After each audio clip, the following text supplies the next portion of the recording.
Monggo Bu Diah dan Mas Andi.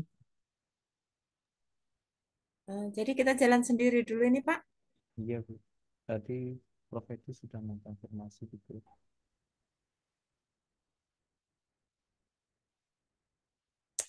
Oke, baiklah. Assalamualaikum warahmatullahi wabarakatuh. Waalaikumsalam. Waalaikumsalam warahmatullahi wabarakatuh.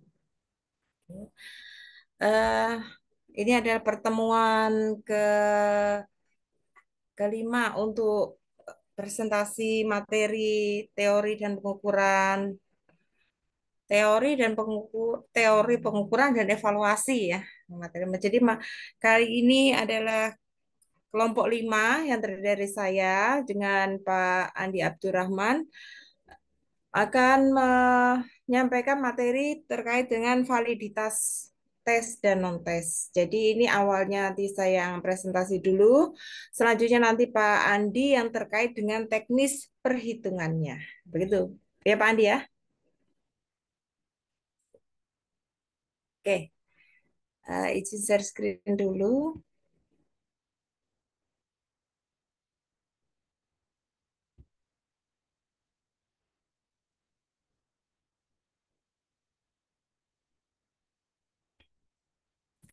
Oke, ini saya kecilkan dulu. Oke, makasih. Jadi ini materi saya ada tentang teori kualitas instrumen, tes, dan non-tes. Mungkin materi ini sedikit sudah pernah disinggung sedikit pada pertemuan pertama karena pertemuan pertama memang pengenalan di awal ya. Jadi pasti untuk kualitas sebuah instrumen, validitas dan nanti reliabilitas itu biasanya menjadi yang paling awal dibahas begitu. Jadi ini mungkin ada beberapa hal yang mungkin akan sama dengan yang dibahas di kelompok satu. Begitu. Tapi kami berusaha kemudian mengembangkan karena ini khusus untuk validitas. Jadi seperti yang kita ketahui, validitas atau validity itu adalah derajat ketepatan dan kecermatan suatu instrumen dalam penelitian yang didukung oleh fakta empiris dan alasan teoritis. Atau yang biasanya adalah sering disebut yang mengukur yang apa yang seharusnya diukur. Seperti itu. Nah, berdasarkan teori klasik dan modern, validitas itu untuk teori tes klasik, validitas suatu tes dan nilai parameter itu tergantung pada peserta tesnya. Jadi validitas itu didapatkan berdasarkan uji coba terhadap eh, peserta tes atau responden dan itu kemudian nanti bagaimana kondisinya responden, nah itu mempengaruhi dengan validitasnya. Nah, untuk teori tes modern tidak diperlukan tes paralel untuk menghitung koefisien validitas eh, sehingga tidak tergantung pada peserta tes yang diberikan tesnya. Jenis-jenis validitas. Ada beberapa jenis validitas, yaitu validitas isi yang di lem terdiri dari validitas muka atau tampang, atau kemudian validitas logis. Selanjutnya ada juga yang disebut dengan validitas prediktif, validitas konkuren, dan validitas konstrak.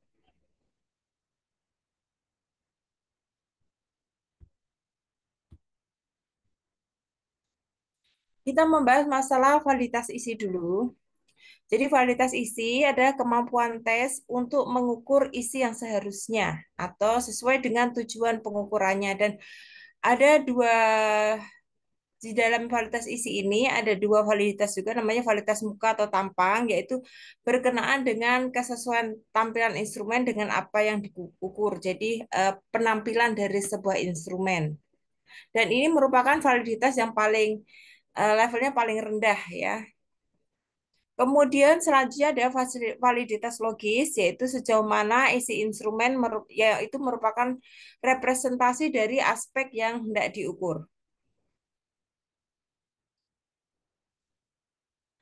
Nah, ini adalah contoh validitas isi. Jadi validitas isi, terutama untuk yang logis, itu di, dinilai itu oleh para ahli. Jadi untuk validitas isi itu dinilai para ahli bukan menggunakan eh, apa namanya perhitungan statistik begitu ya untuk para ahli. Dan cukup Di awal cukup pakai checklist-checklist saja. Nah, selanjutnya baru kemudian dihitung. Ada perhitungannya dari skor-skor jumlah itu. Tapi yang menyelenggarakan itu ada yang melakukan pertama kali itu adalah para ahli. Nah, dari validitas isi Mas untuk teknik menelah butir soal dalam para ahli ini ada dua cara yang menggunakan teknik moderator, yang cara kedua adalah menggunakan teknik panel. Teknik moderator itu teknik diskusi dengan satu orang sebagai penengah. Jadi kemudian setiap butir soalnya itu didiskusikan dengan beberapa ahli. Kemudian komentar dan masukannya dicatat baik-baik oleh notulis. Nah, kelemahan dari karena ini dibahas satu persatu dan harus mengumpulkan beberapa ahli. Nah, namanya ahli biasanya juga susah mengumpulkan jadi satu, sementara setelah kumpul harus dibahas satu persatu, otomatis teknik ini lama, membutuhkan waktu yang lama. Kemudian teknik yang kedua itu lebih simpel, yang itu menggunakan teknik panel. Nah, di teknik panel ini para ahli tersebut bekerja sendiri-sendiri. Sebelumnya ada semacam pengarahan dulu, begitu, di tempatnya berkumpul di tempat yang sama. Kemudian masing-masing ahli tersebut menganalisis eh, butir-butir soal itu. Untuk selanjutnya kemudian nanti koreksinya dikembalikan untuk diperbaiki. Kemudian menentukan validitas isi itu ada dua cara, yaitu menggunakan indeks validasi alken dan koefisien Lause CVR. Nah, untuk yang tes ini menggunakan indeks validasi alken. Jadi itu ada rumusnya, sudah tersaji di situ. Kemudian dari sini um, dinilai dari berdasarkan indeksnya. Jadi kalau indeksnya apa lebih kecil dari 0,4, maka butir soal tersebut validitasnya rendah, begitu. Kemudian kalau 0,4 sampai 0,8 sedang, dan di atas 0,8 validitas tinggi. Kemudian ada namanya koefisien Lause CVR. Nah, ini digunakan untuk mengukur biasanya untuk yang non-tes, begitu ya, non-tes. Nah, kemudian dari sini dapatkan validitasnya berkisar antara -1 sampai 1, positif 1. Nilai positif menunjukkan bahwa lebih dari setengah dari panel itu memberikan nilai item tersebut termasuk pada kategori butir yang cukup baik. Setelah validitas isi, kemudian kita lanjutkan ke validitas prediktif. Ya, validitas prediktif itu ada mengukur hubungan antara nilai tes dengan performa kerja sebenarnya dan tingkat ketepatan skor tes dalam prediksi prestasi yang akan datang. Validitas prediktif ini biasanya kemudian digunakan di dalam ujian masuk, karena baik universitas atau mungkin tes sekolah-sekolah yang menggunakan apa namanya, menggunakan tes untuk masuk ujian, untuk masuk sekolah tersebut, nah menggunakan ujian, cara ujian, nah itu digunakan untuk itu. Harapannya dari item dari tes tersebut, mahasiswa atau siswa, calon siswa yang lolos tes itu memiliki kemampuan yang diharapkan agar berhasil dalam menempuh studinya. Itu validitas prediktif. Kemudian ada namanya validitas konkuren. Nah, validitas konkuren ini ada mengukur seberapa baik tes tertentu berkorelasi dengan ukuran yang sebelumnya telah tervalidasi. Jadi dibandingkan sebuah tes dengan tes lain yang eh, dianggap lebih bagus, begitu, yang sudah tervalidasi lebih baik, begitu. Sehingga dengan cara membandingkannya, atau namanya istilahnya tes yang sudah tervalidasi, tes standar, begitu. Nah, contoh tes dengan validitas konkuren tinggi itu misalnya tes IQ, begitu. Dan sebagian dari sistem ujian sekolah, jadi kalau di Indonesia mungkin ujian nasional, begitu, sehingga kemudian menjadi sebuah acuan ujian nasional itu dalam membuat soal itu, ketika guru kemudian membuat butir soal untuk penilaian harian atau untuk ujian semester begitu mengacu kepada eh, soal-soal bagaimana ujian nasional itu disajikan. Nah, sekarang perbedaannya antara validitas prediktif dengan validitas konkuren. Validitas prediktif ini tujuannya sebagai prediktor. Kemudian prosedurnya dikorelasikan untuk waktu yang tidak berdekatan. Maksudnya yang pertama, tes pertama validitas, kemudian nanti ada misalkan contohnya ini untuk tes untuk mengukur tes masuk pegawai, misalnya yang masuk sebagai pegawai, begitu. Jadi ketika di tes awal dan nanti kinerjanya untuk dites kembali sebagai pegawai, dites kembali dalam waktu yang agak lama, tidak bersamaan, begitu. Jadi kemudian korelasinya dicari, begitu. Sehingga kemudian, uji statistik yang digunakan adalah korelasi Pearson. Kemudian untuk konkuren, ini tujuannya sebagai alat diagnostis. Kemudian eh, dikorelasikan dalam waktu yang bersamaan, jadi dalam satu waktu untuk responden yang sama, gitu. Nah, sehingga fungsinya adalah untuk kesesuaian antara fungsi ukur tes dengan membandingkan tes baru dengan tes yang terstandar.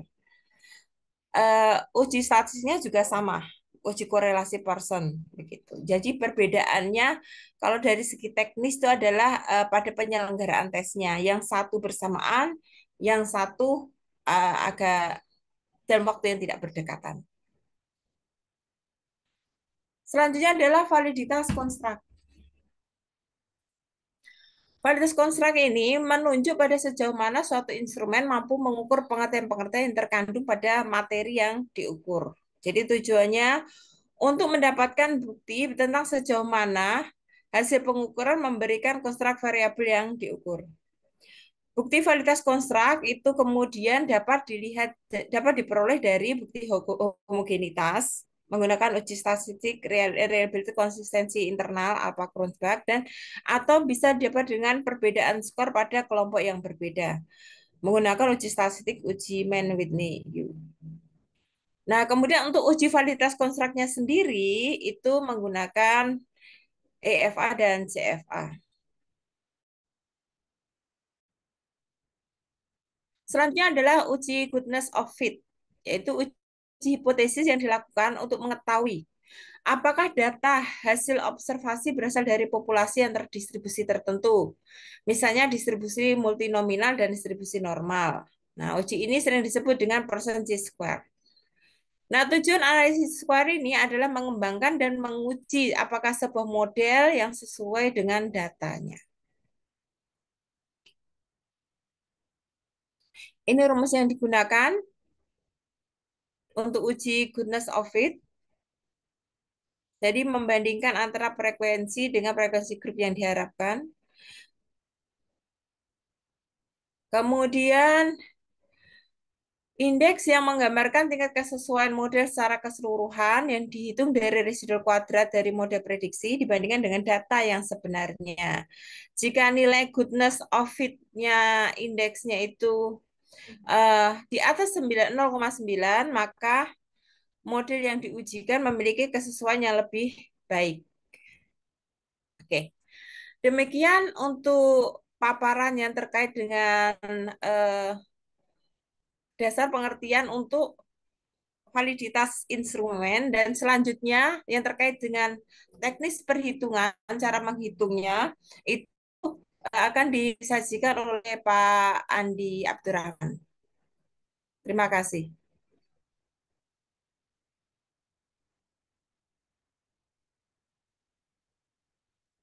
Oke, silakan langsung Pak Andi share screen.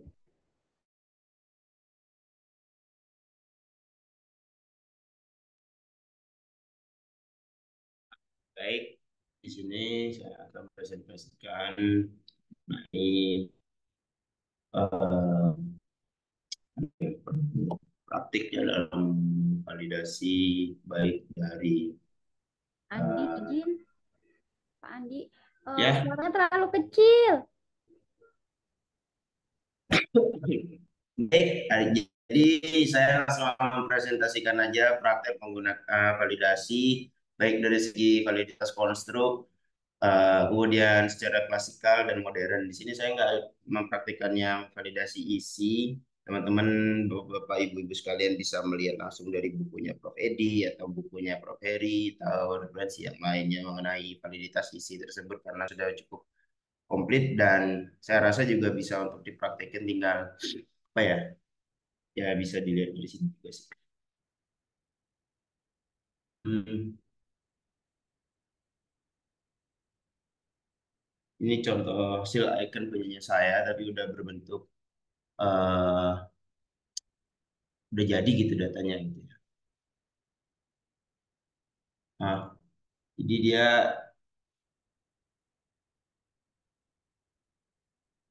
apakah terlihat jelas gitu di sini. Jadi misalnya dari Prof. Samsul, Prof. Edi misalnya, ini kemarin letternya ya, terus itu disamarin nama letternya. Oh, maaf. Nah, jadi nanti skornya S1 ini hasil yang didapati dikurangi satu, kemudian total sigma S-nya, kemudian baru dicari V-nya, nah indeks iconnya, baru keterangannya di sini. Contoh aja. Eh, untuk Lause-nya, Bapak Ibu sekalian bisa lihat di contoh yang udah ada gitu di buku ya. Nah, jadi langsung aja. Oh ya, untuk yang kriteria tadi bisa menggunakan koefisien korelasi, tinggal menentukan hasil skor siswa atau tester dari tes itu tadi ya, dan juga tes yang kriteria. Nah, kemudian untuk konstruk dia itu ada banyak, maksudnya banyak itu ada yang exploratory faktor analisis dan confirmatory faktor analisis. Dan metodenya exploratory faktor analisis itu cukup banyak dalam segi merotasinya nanti.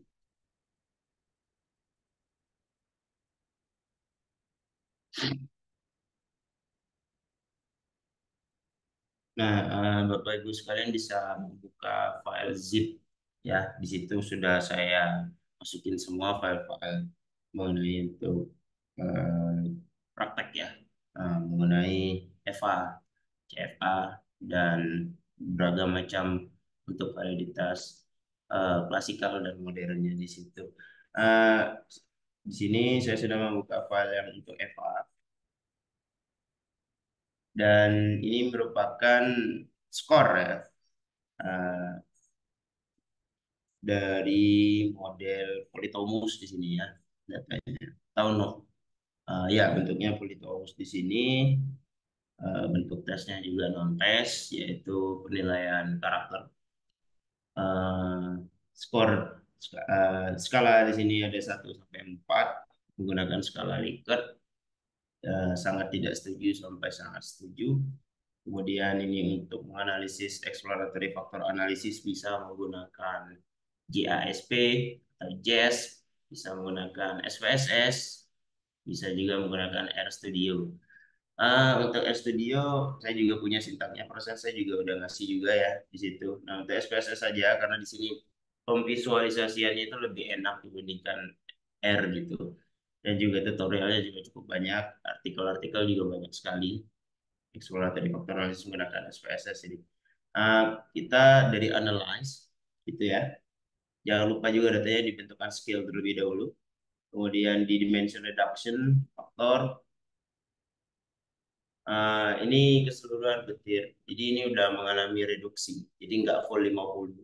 Ini kurang lebih 24 kalau nggak salah. Ini kita kontrol A ya. Kita pindahkan ke variabel. Deskriptifnya jangan lupa kita ganti ke apa namanya? KMO Bartlett Test of Sphericity-nya untuk melihat anti-image correlation dan juga melihat anunya apa namanya itu uji prasyarat kalau nggak salah itu. Nanti ada juga image, kemudian udah cukup. Kemudian extraction-nya di sini kalau di bukunya Prof. Eri itu dia menyebutkan untuk EVA ini dia menggunakan prinsipal komponen ya. Dan nanti kalau di R itu kan dia ada yang faktorial dan juga ada yang PCA tulisannya. PC, sorry, principal component itu. Uh, Script jangan lupa untuk memunculkannya nanti. Di sini yang paling unik. Jadi jadi ada teorinya itu membilangkan kalau kita mempunyai dasar teori yang kuat misalnya mengenai faktor atau komponen dalam beberapa variabel atau butir yang udah kita punya itu kita mau menentuin misalnya ada 5, ada 4, kita bisa lihat di sini langsung kita fixed number masukin gitu yang berapa. Cuman ada beberapa yang apa namanya itu tuh eh, agak kurang gitu di sini karena lebih enak melihatnya itu based on eigenvalue. Secara natural datanya itu nanti memunculkannya berdasarkan datanya itu lebih dari satu gitu. Nanti bisa dilihat dari script gitu lah. Kemudian untuk rotation, nah ini. Jadi kalau di SPSS nanti itu ada rotation biasa sih menggunakannya Varimax gitu ya. Cuma nanti di Varimax nanti memunculkan hasil korelasi antar faktor itu enggak lebih dari 0,5 0,5 apa 0,05 0,5 sorry.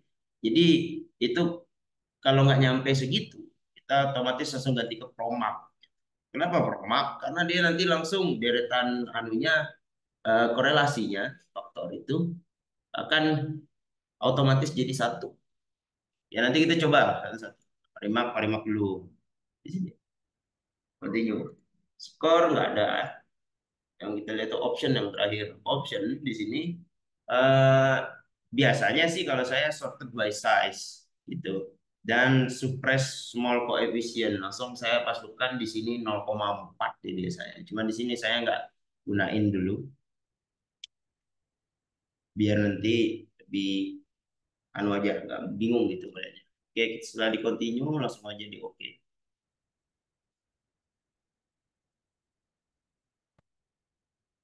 Nah, di sini ya KMON Bartlett testnya itu dia harus di bawah 0,05 gitu ya di sini. Kemudian untuk Kaiser Kaisernya baru di atas 0,05.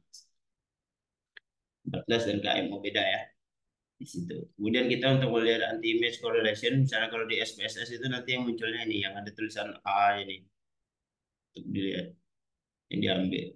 Yang ini yang enggak. Kemudian untuk commonality ada di sini. Nah, di sini yang penting juga. Jadi apa namanya itu tuh eh, penjelasan mengenai faktor. Di sini kita bisa melihat kalau dia udah lebih dari 60% ya, maka komponen-komponen ini udah udah dapat menjelaskan sisanya. Jadi cukup dari 6 kayak begini. Kan kalau dijumlahkan berapa? 25 tambah 10 tadi ngomong salah udah hampir 60 lebih persen gitu. Sedangkan untuk volatil biasanya itu 80% aja. Cukup dari tiga ini aja udah menghasilkan apa namanya itu, udah hampir lebih dari 80% ya. Makanya untuk faktorial dan paralel komponen itu dia beda gitu nanti. Nah, untuk IRT biasanya dia nggak boleh kayak gini. Jadi misalnya ini satu, garisnya di sini satu, jadi dia tuh harus cuman satu aja garisnya lurus ke bawah, baru berderet begini. Tapi yang ini nggak punya kayak gini, dia datanya menunjukkan ada 6 di sini ya. Ada, sorry, 7. Di satu, dua, tiga, empat, lima, enam, tujuh. Ini baru di bawahnya baru garis dan filenya langsung ngekatnya itu tuh setelah satu di bawahnya itu.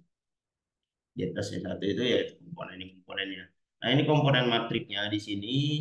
Nah di sini tadi jika kita menggunakan apa namanya tadi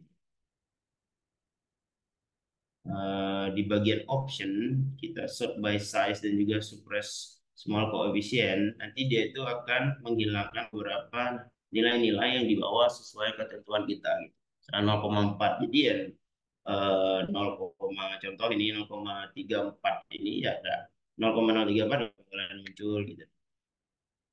Nah, ini untuk rotated component matrix. Nah, yang diambil itu biasanya yang udah bentuk rotated component matrix, bukan yang dalam bentuk komponen ini lagi gitu ya. Nah, ini kan kita menggunakan Parimax di sini. Nah, ini yang tadi saya jelaskan. Mengapa kita harus beralih dari Varimax dan Promax. Memang paling diuntungkan di sini itu adalah menggunakan Varimax yang unggul rotationnya. Sesuai dari buku yang dijelaskan oleh Prof. Heri juga ada di situ. Kemudian juga untuk Promax, nanti munculnya akan satu.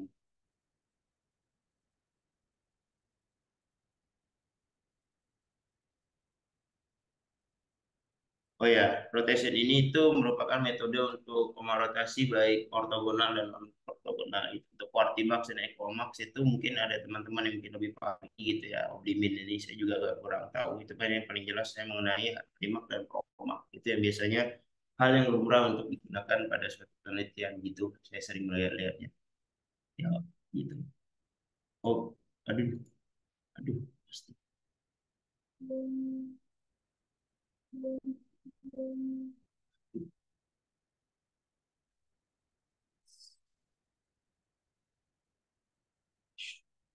Oke. Nah, di sini komponen langsung aja di bawah tuh. Dia langsung satu gitu ya.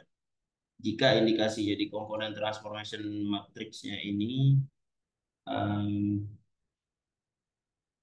dia tidak memunculkan hasil ada yang korelasinya itu kurang baik gitu. Seperti ini contohnya, dan seterusnya gitu. Nah, di atas 0,5. Nah, baik sampai sini untuk EVA-nya itu jadi pemunculan faktornya itu didasarkan ketentuan dari sini dan juga eigenvalue-nya. Nah, untuk pengisian butir-butir dari faktor tadi kita bisa lihat dari komponen di sini, pattern metriknya gitu. Ya, ya tadi saya lupa lagi untuk menghilangkan biar lebih enak untuk visualnya gitu ya. Titik 0,4, sorry. Nah, titik 4. Ini kita sort by size. Oke lagi. Tuh. Jadi pattern metriknya itu kita bisa lihatnya dari yang ini gitu ya.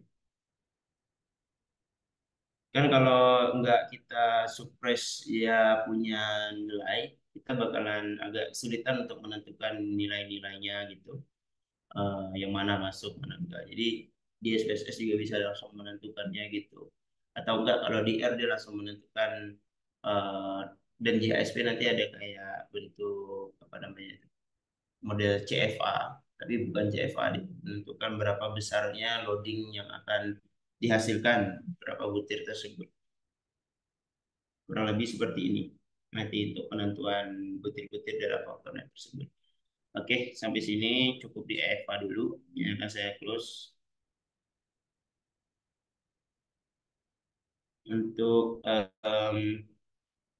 non tes CFA-nya di sini tadi udah disinggung sama Ibu.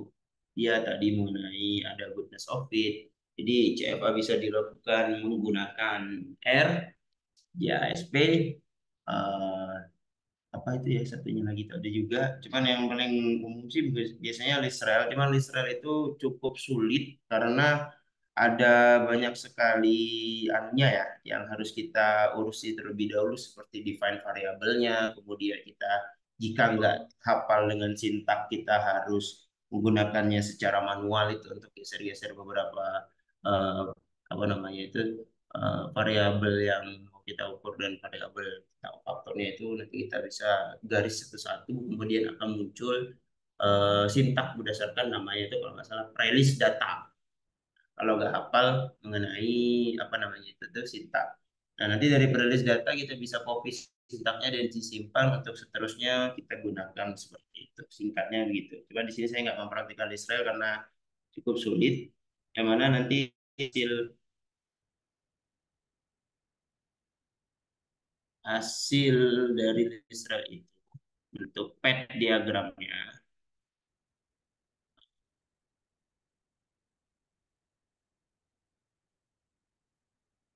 Ini ya bentuk anunya.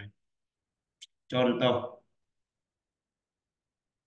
contoh bentuk hasil output dari Israel. Kenapa Israel itu agak sulit saya bilang kadang hanya salah dari segi covariant matrix atau kalau datanya itu bangkitan jelas hasil dari output Desrelnya itu nggak mungkin keluar gitu. Sulit sekali mengeluarkan. Bisa cuma sulit sekali. Nah, langsung aja di sini untuk contohnya di AR gitu ya. Di sini tinggal kita run, jika belum menginstalnya tinggal diinstal terlebih dahulu. Live package-nya gitu ya. Respon di sini, tunggu sebentar.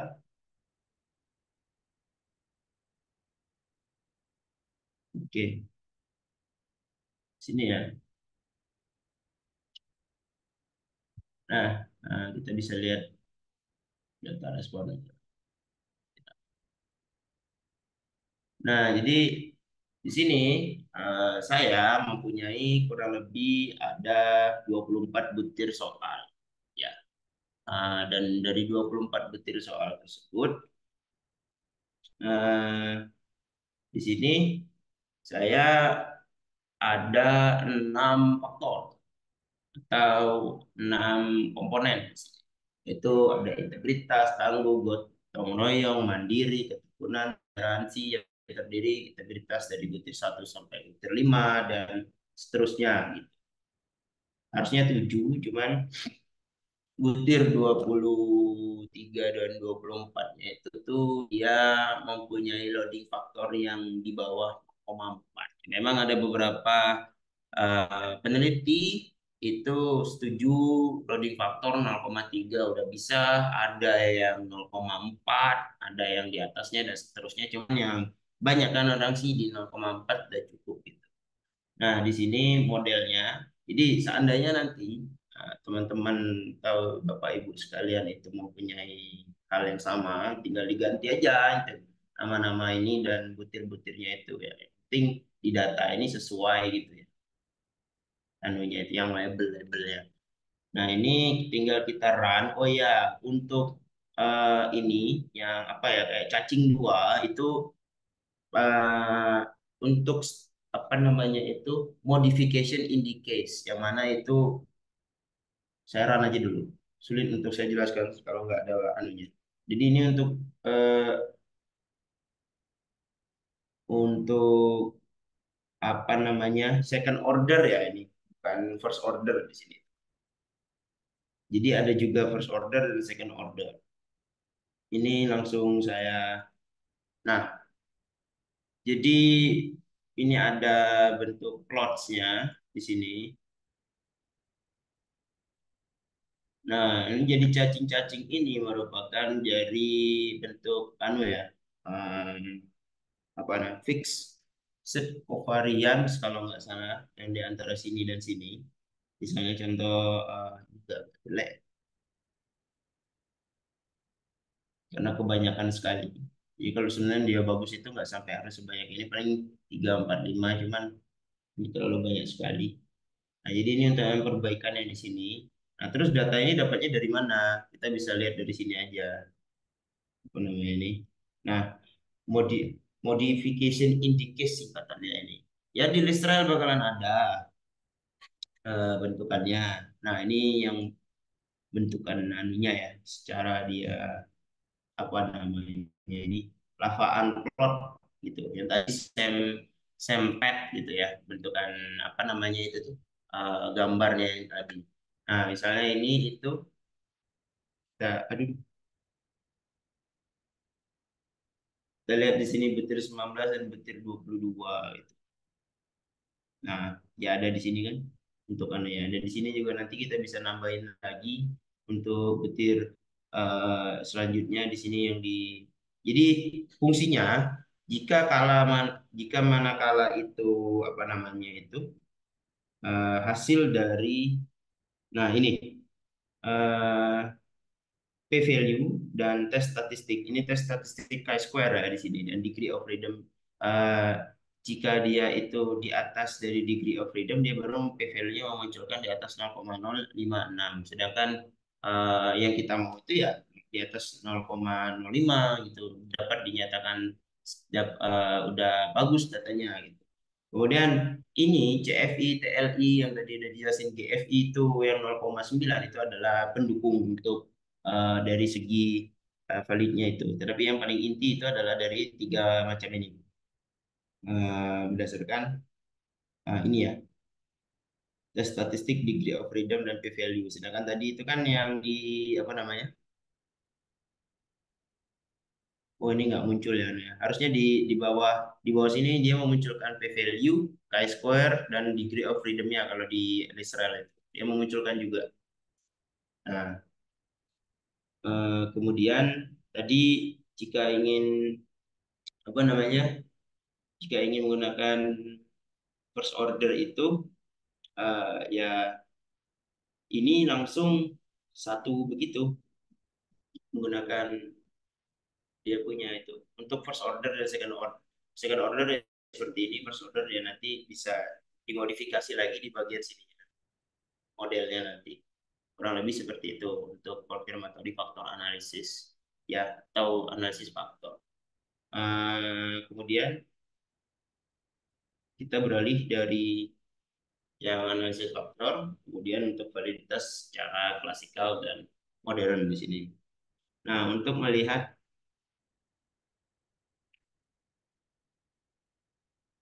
di situ di makalahnya kami memunculkan ada penggunaan quest di situ ya. Nah, jadi penggunaan quest di situ bisa dilihat di anu, tes klasik di sini. Jadi tes terlebih dahulu di penggunaan quest. Ini saya menggunakan data anu ya, apa namanya itu, data bangkitan run between. Nah, ini data yang outputnya. Ini saya hapus terlebih dahulu. Baik di sini itu. Jadi dari data Excel kita berubahkan dulu ke bentuk TXT. Nanti dari TXT outputnya, ujungnya maksudnya itu ya, dari yang .txt kita ganti ke .prn. Saya rasa Bapak Ibu semuanya tahu semua lah ya cara merubahnya dari TXT ke PRN. Kemudian sintaks kita tulis dulu, ya, tulisnya ya ke dalam bentuk CTL nanti juga ini. Eh, Bisa lihat dari YouTube atau tutorial yang orang atau dari bukunya Prof. Edi juga bisa melihatnya tutorial menggunakan quest itu. Nah, yang paling krusial di sini yaitu beda dari aplikasi yang lain, quest-nya itu aplikasinya yang di sini, aplikasinya harus dipindahkan di file yang sama kita naruh meletakkan data yang bentuk PRN dan CTN. Kalau enggak dia nggak bakalan jalan. Tuh, makanya saya memasukkan aplikasinya di sini. Jadi kita buka ini bentuk Quest mirip seperti Command Prompt ya. Command Prompt di Windows gitu. Kalau Bapak Ibu tahu. Nah, jadi ini sintaknya kita kontrol A, select all, kemudian kita copy dan paste di sini. Paste ya langsung paste anyway. Enter. Nah, jadi dia langsung memunculkan data 1 sampai data 7 tadi. Ini saya nggak copy paste di sini ya, tapi memang muncul di sini langsung. Jadi ini saya select semuanya, saya enter biar bisa kebuka semuanya. Tuh di sini kita buka dari data satu. Baik, nah di sini itu untuk melihat apa namanya itu tuh skor yang skor betulnya item satu dari berapa responden gitu ya. Nah, max score kan 900 di sini. Kemudian apa namanya itu? Oh ya, sorry. Ini kan N-nya ada 900. Sedangkan siswa yang menjawab betul itu ada 500 di sini. 560 sekian dan seterusnya sampai item 7, item 2 data 2 ini beda.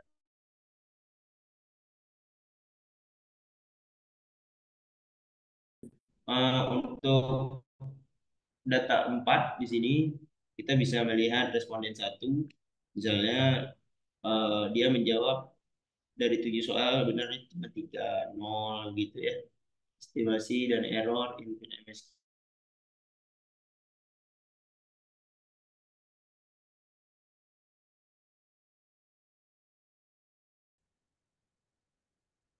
Mana yang ada garis-garis itu?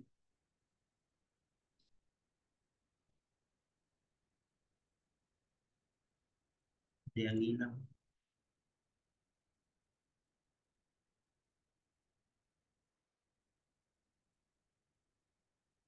Bentar, bentar. Itu ada yang untuk melihat anu bagus apa enggak nih.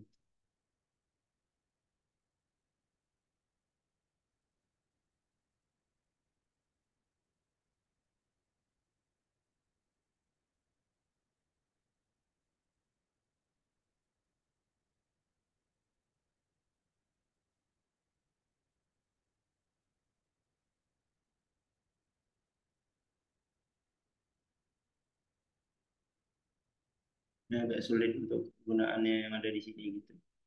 Nah, ini juga item 2 dari item 2 untuk melihat point biserial, mean ability, standar deviasi di sini di data yang ke-6. Nah, berdasarkan dari karakteristik per yang namanya butirnya gitu. Data 5 ini itu dia dari hasil anu ya, yang tadi itu si siswa menjawab berapa di sini, apa sih bahasanya itu, atau analisis analisis sistemnya begitu. Itu ada satu lagi, gimana? Data 2 dan data 3.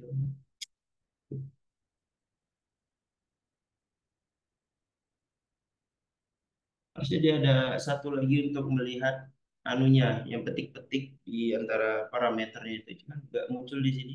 Mungkin ada yang error di bagian sintaknya gitu. Nggak munculin di sini. Sikatnya begitu kalau untuk menggunakan quest-nya. Tapi kalau untuk menggunakan R di sini, ini contoh yang berbeda lagi.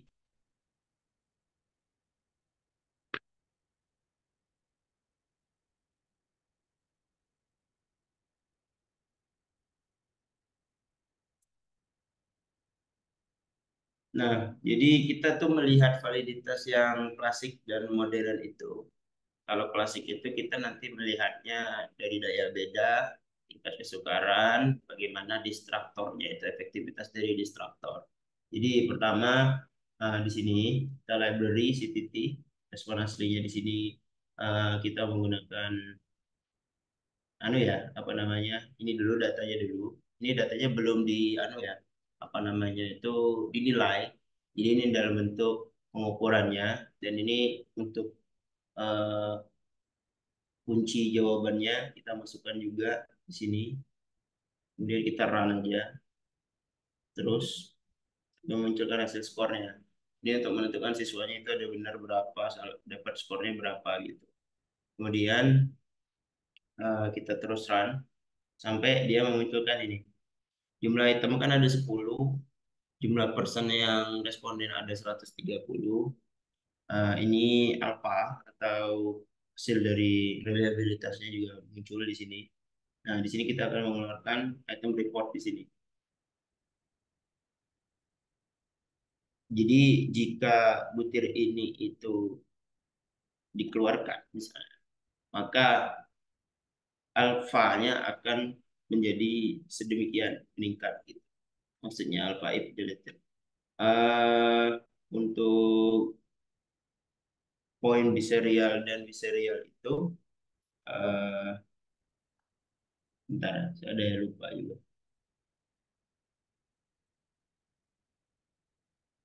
Jadi dia itu untuk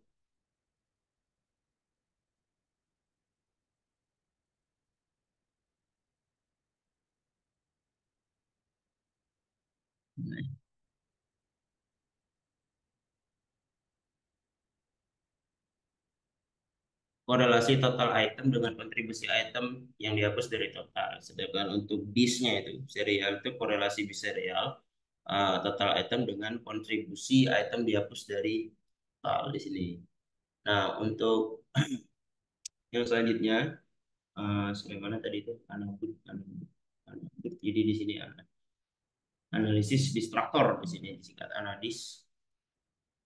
Di sini kita melihat secara anunya ya, distraktor dari tiap butirnya. Jadi petik ini apa? Yang ada petik ini merupakan jawabannya dari beberapa distraktor. Maksudnya itu opsi jawaban ada 1, 3, dan 4 di sini kan.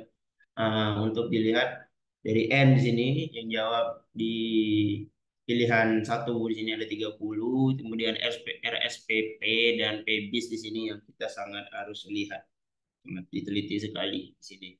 Nah, apa namanya? Ini nanti kita bisa menggunakan tabel, yang mana tabelnya itu kita bisa langsung eh, lihatnya di sini. Eh, jadi misalnya RSPP ini merupakan hasil dari apa namanya tingkat kesulitan gitu ya. Yang mana nanti kita bisa bentukkan tabel kesukaran dan efektivitas di traktor tiap butir gitu. Misalnya eh, yang ini misalnya, tapi ini beda beda anu ya, beda kasus soal. Karena ini cuma untuk simpelnya aja. Rumusnya ini untuk penentuan apa namanya itu proporsi menjawab benar dan butir soal tertentu itu untuk melihat kategorinya dia itu termasuk apa, sulitkah atau tidak gitu. Nah, ini bisa dilihat dari sini misalnya. Ini SB 30 butiran ke-30 hasilnya di sini itu 0,2533. Jadi RSPP di sini. Misalnya kita lihat di sini nomor satu ininya 0,269238, maka itu jawabannya itu termasuk ke dalam kategori yang anu ya, apa namanya, sulit. Karena pada dasarnya itu eh, dia itu dinyatakan sulit atau enggak itu pada interval apa namanya itu 0, berapa ya, kalau nggak salah itu 0,4 sampai,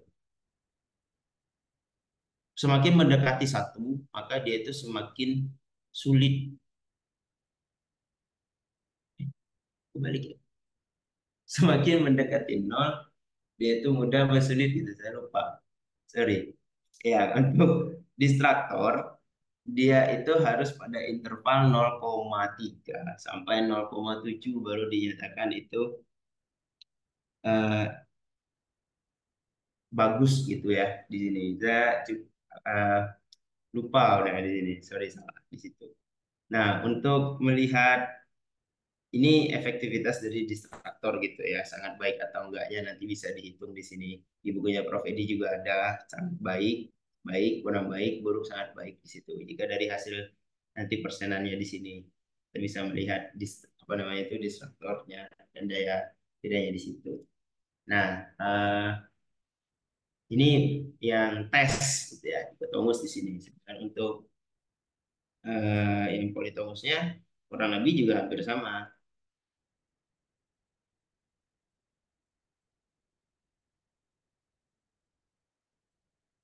Ini tadi ya hipotalamus ya. Nah, non tes berarti. Aduh, belum saya kasih yang non tes. Berarti yang non tesnya juga dia menggunakan sintak yang sama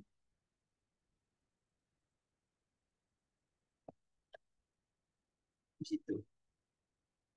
Nah, sekarang kita beralih dari yang klasikal menjadi modern. Di sini saya sudah menyiapkan ada dua buah sintak sebenarnya. Ini sintak yang udah modifikasi. Ini ada data dikotomus dan data politomus ya.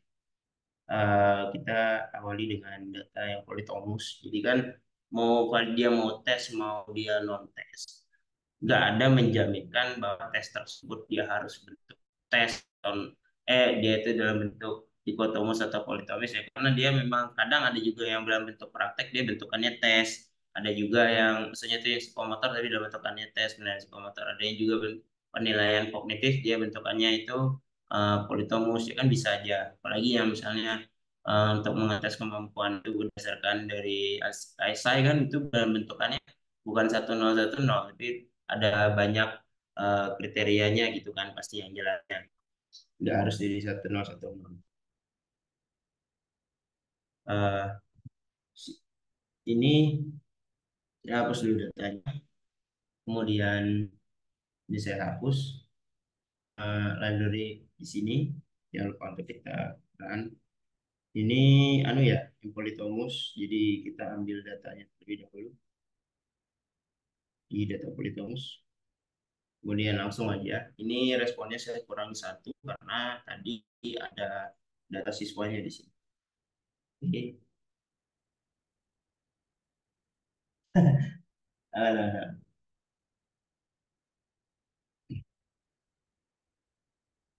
Untung saya klik klik. Ah, di-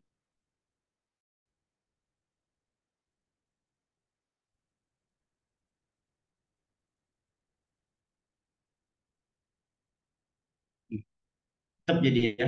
Di sini kita akan langsung run aja, mempersingkat waktu. Nah, jadi ini untuk penjelasannya. Nah,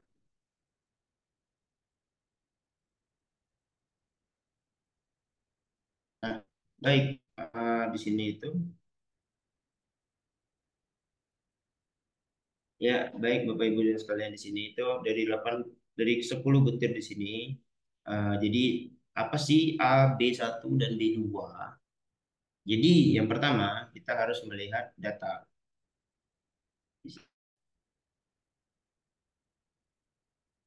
Oke, di sini datanya itu 0, 1, 2. Maksudnya, jadi kita juga bebas untuk menentukan yaitu 1, 2, 3 gitu. Ini kan ada tiga pensalaan di sini dan dia itu meletakkan 0 sebagai nilai yang paling rendah dan paling tinggi di sini ada 2. Itu juga bisa melihat 1, 2, 3 itu bebas, bisa juga. Ini kan dia 0, 1, 2 yang mana nah, aduh. Nah, jadi kalau di politomus itu kita melihat dia nggak memunculkan B-nya sampai 3. Ini kan tadi 3 nih dari 0, 1 sampai 2. Nah, dia cuma hanya memunculkan B2 yang mana nanti garisnya ini juga akan munculnya itu cuma kesinggungnya di sini ada kita melihatnya itu pergeseran antara ini ya apa namanya um, ICC per itemnya di sini. Seperti contoh di pada butir satu di sini kita melihat bahwasannya P1, P2, P3 ini adalah bentukan dari eh, apa namanya itu tuh. Misalnya dari skor 0, 1, 2. Nah, ini harusnya kan ada sampai P4 tuh. 0, 1, 2,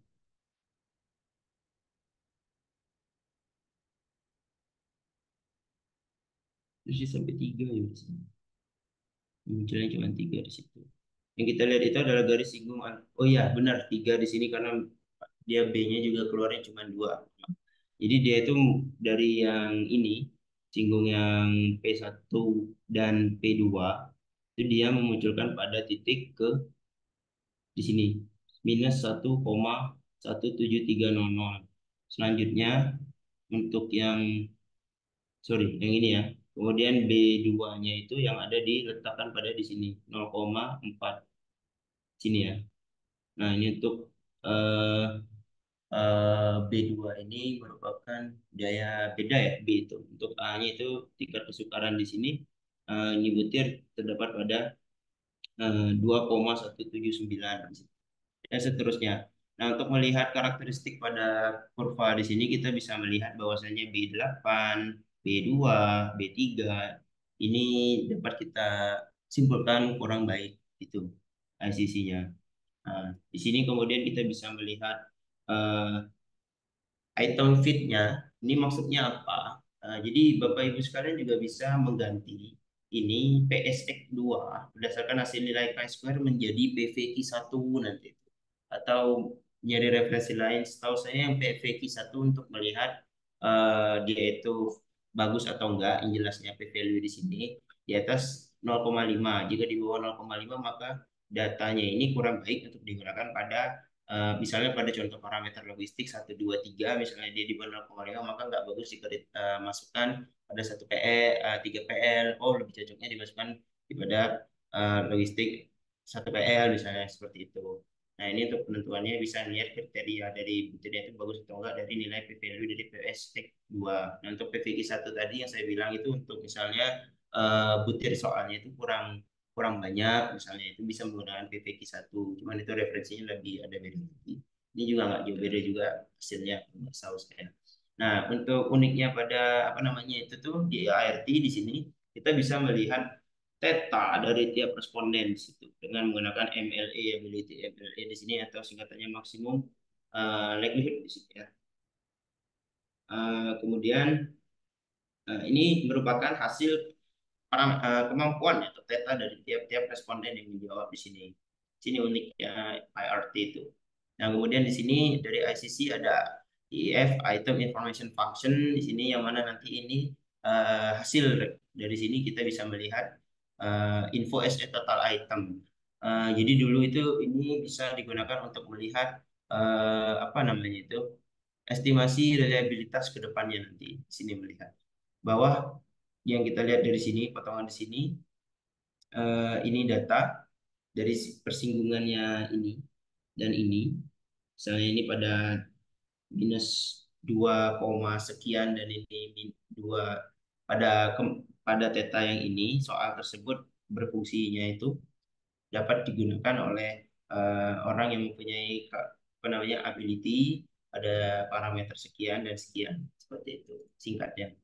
Nah, untuk ini kan politomus. Nah, jadi ini kita akan beralih ke yang dikotomus yang terakhir. Gitu. Sebenarnya ini untuk materi presentasi yang terakhir gitu. Karena untuk melihat karakteristik dari segi validitasnya yang ini. Tadi itu dari segi eh, apa namanya itu kayak beda. Kemudian tingkat kesukarannya gitu juga. Ya. Eh, baik, di sini saya hapus terlebih dahulu. Nah, kita beralih ke new syntax di sini. Jadi ini udah segi modifikasi yang saya download dari GitHub ya. Jadi tinggal di run-run aja.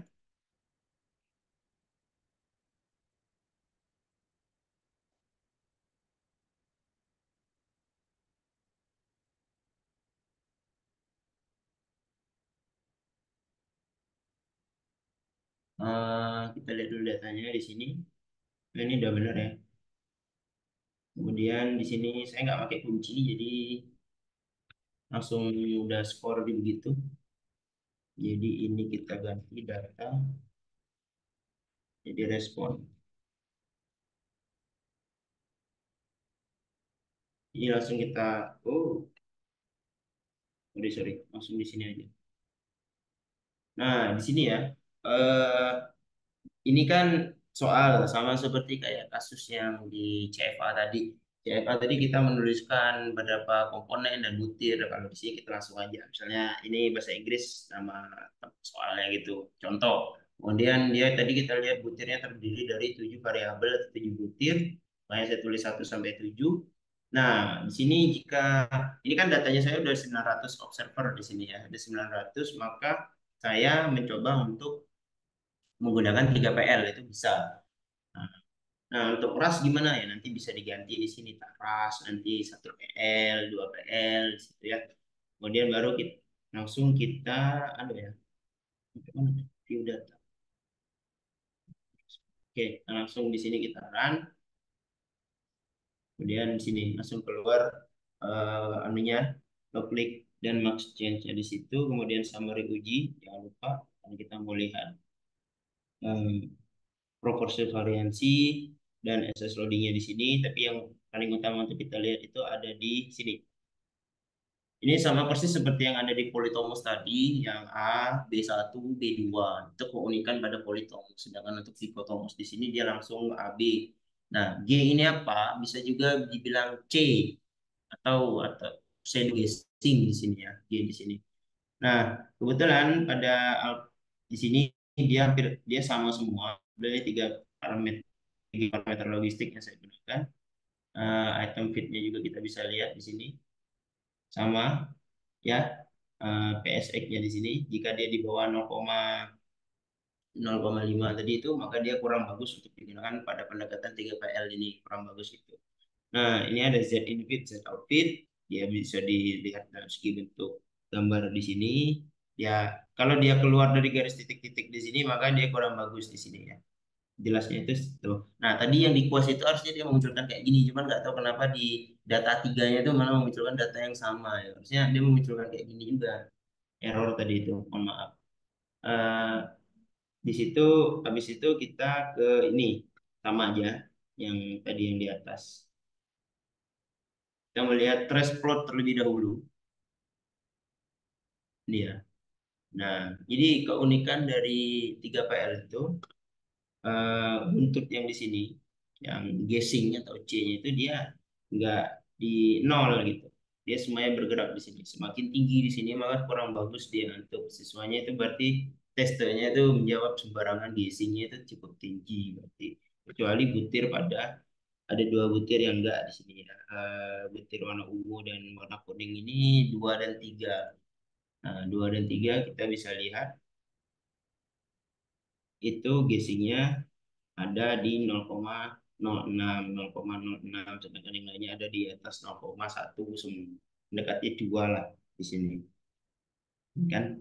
Di situ. Nah, sedangkan untuk melihat alfa untuk melihat B itu, aduh, mana?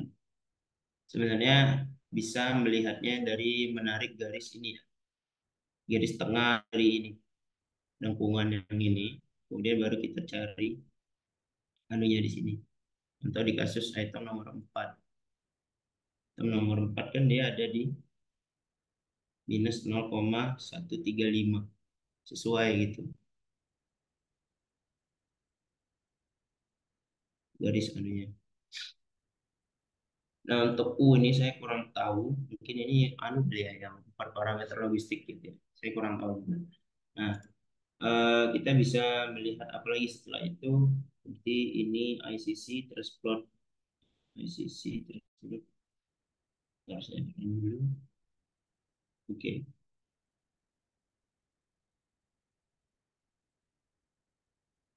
Ini item information curve-nya. Nah, ini butir-butir soalnya terbilang cukup baik dan bagus ya di sini. Nah, jadi ini apa? Ini merupakan pemetaan apa namanya itu kemampuan para siswa. Tadi kan dia saya anu dalam angka semua. Nah, ini udah bentuk anu ya apa namanya itu? Apa sih ini namanya itu? Diagram. Diagram untuk lebih mudah untuk visualisasi. Jadi pada theta 0 itu ada banyak sekali. Di sini ada yang kosong. Nah, ini untuk memvisualisasi kita dan lebih bagus lagi melihatnya dan lebih mudah untuk dipahami. Nah, kita bisa lihat juga ICC per item yang dari yang gabungan banyak warna-warni tadi menjadi satu persatu di sini. Ya, jika Bapak Ibu sekalian mau lebih teliti lagi hanya untuk satu butir aja, misalnya contoh di B7, tinggal tulis saja di sini 7. Tinggal di run. Itu fokus ya hanya pada di 7. Ya. Tambah pada di item information file di sini. Yang lebih nanti detailnya akan dijelaskan pada kami lagi nanti di pertemuan terakhir ya mengenai ini. Eh, mengenai ini semua. Sama juga info SE total itemnya ini kita untuk melihat bahwasannya soal ini itu cocok untuk digunakan pada yang ada di kemampuan di cut yang ini ya. Berarti ini sekitar minus berapa gitu ya ini. Minus 2, sekian dan ini gua mau dekat angka 3 di sini 3, lebih sekian datanya di situ. Atau jika penasaran mengenai berapa sih gitu daripada memastikan ya bisa ininya dikurangi aja di surprise gitu. Misalnya ini kan ada di minus 3 dan di sini ada di minus 2.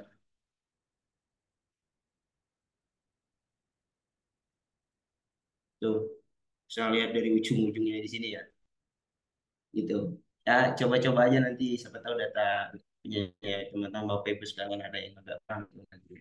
Jadi bisa diambil. Ini sampai mana ya? Ah, ini ya. Kemudian kita melihat anunya test info plot.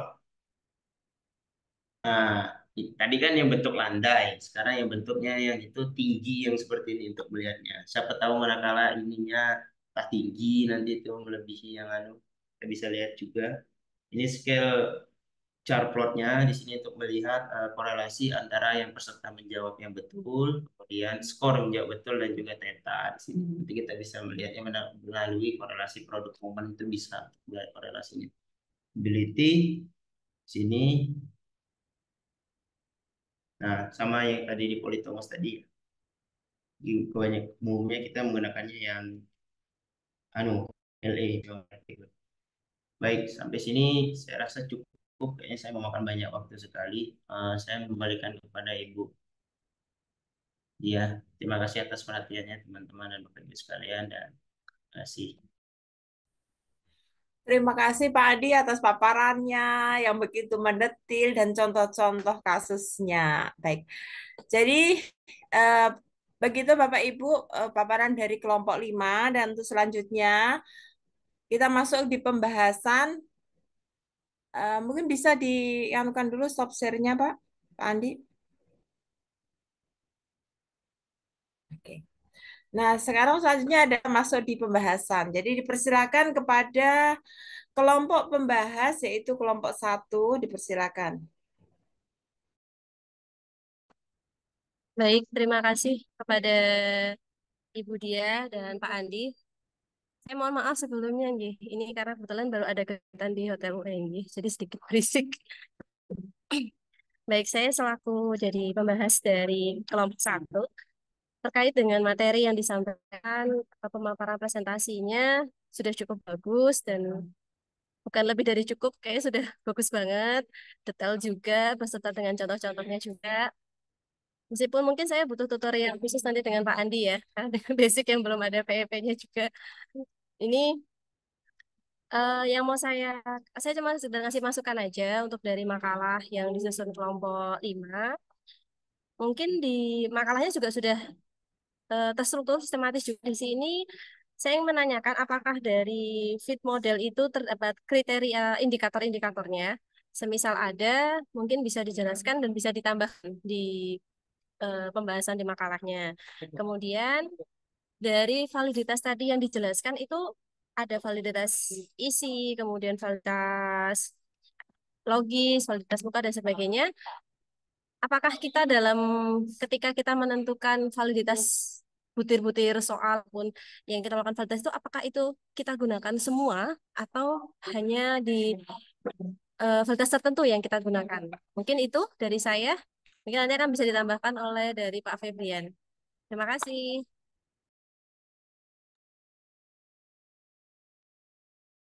Silakan dilanjutkan Pak Febrian.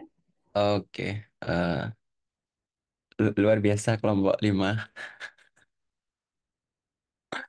Ya, di luar tadi mengenai tutorialnya saya juga ada beberapa yang nggak bisa mengikuti ya, karena mungkin terlalu banyak yang ditutorkan dan apa namanya, karena juga memang masih kalau apa namanya kalau seperti quest dan kalau seperti quest memang sudah pernah dapat gitu, tapi kalau untuk yang lainnya mungkin belum terlalu dapat, jadi masih belum bisa mengikuti secara maksimal.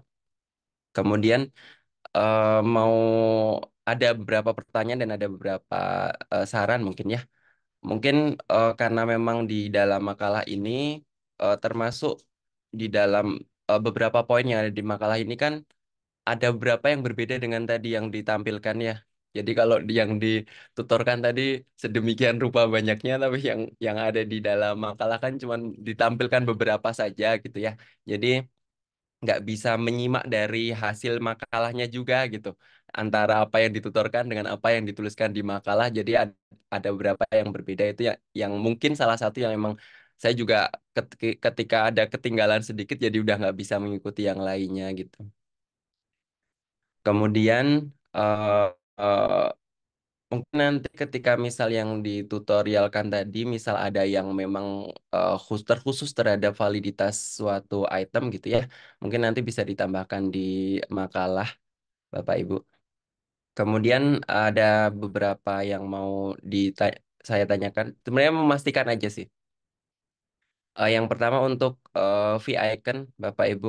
Karena di sini kan ditampilkan di sini ada range V iconnya ya. Kalau misal kalau nggak salah di artikelnya icon itu kan ada tabel V-nya. Nah, kalau misal kita ketika kita mempertimbangkan suatu butir soal untuk kita jadikan di fit atau enggak atau valid atau enggak gitu ya, kita um, lebih baik menggunakan lebih baik menggunakan tabel V icon sebagai pembanding atau kita menggunakan tabel range icon V yang ada di dalam makalah kelompok 5. Kemudian di bagian CVR sepertinya ada salah perhitungan atau memang saya yang salah baca ya. N-nya itu sebagai jumlah ahlinya bukan ya? Kalau di apa namanya? Kalau nggak salah di situ ada jumlah ahlinya kan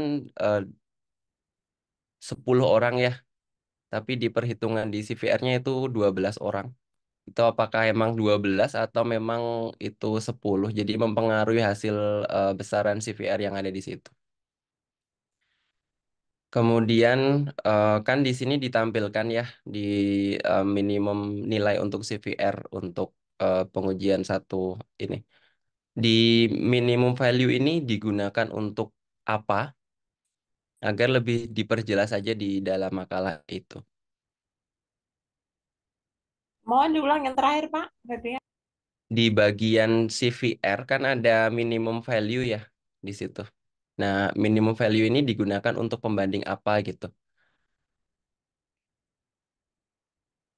Kemudian di bagian eh, mungkin di lebih diperjelas kali ya. Di sini kan ada CVI-nya ada didapatkan 0,64 gitu ya.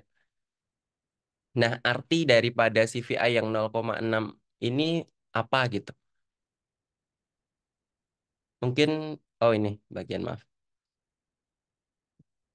Terus kemudian yang di bagian bawah mungkin tadi yang kayak misal ada Eva dan CFA tadi yang tutorialnya di di makalahnya sangat sedikit gitu ditampilkan tapi tutorialnya banyak gitu ya. Jadi apa namanya mungkin lebih diperjelas lagi mengenai bagaimana cara untuk uh, um, Eva dan juga CFA itu. Mungkin itu saja. Terima kasih. Oke, terima kasih. Berarti selanjutnya kami yang akan menjawab. Jadi saya usahakan apa yang bisa saya sampaikan. Kalau tidak berarti nanti kita diskusikan bersama atau mungkin nanti kita meminta dari closing statement dari Bu Widi. Baik. Yang pertama terkait tentang indikator untuk goodness of it. Oke. Ini saya belum mendapatkan ya, gitu Sari ya, indikator-indikatornya untuk goodness of it. Jadi nanti akan ditambahkan kalau kami tambahkan kalau memang kemudian kami sudah temukan.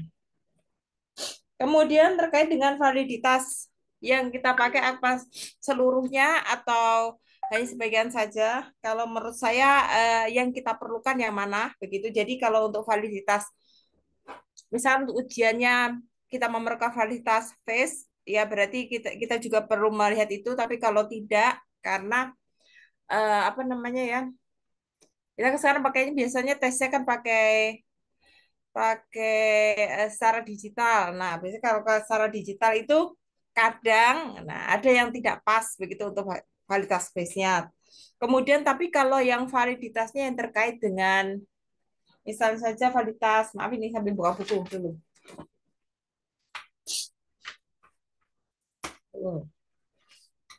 Nah, contohnya misalnya saja kayak validitas prediktif.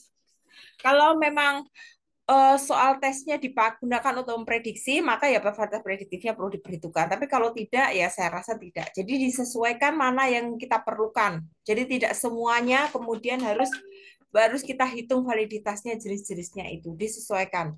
Karena percuma dihitung kalau kemudian kita tidak gunakan. Itu menurut saya ya.